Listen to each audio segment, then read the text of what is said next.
হত্যা করে ইসলাম হারাম করেছে, কাউকে অন্যায়ভাবে হত্যা করা যাবে না। এদিনদের সম্পদ খাওয়া যাবে না।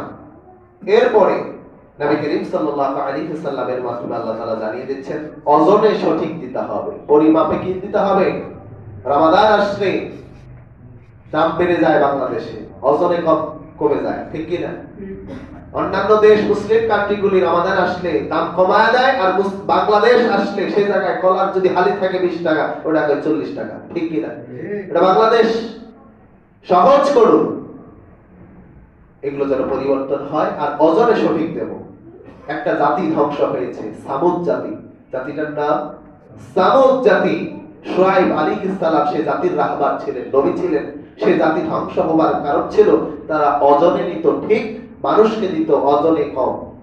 নিজে যখন মেপে নিত, যখন কিনতে যেত তখন ওজনটা ঠিক মেপে নিত, আর যখন মানুষের কাছে বিক্রি করত ওজনে কম দিত।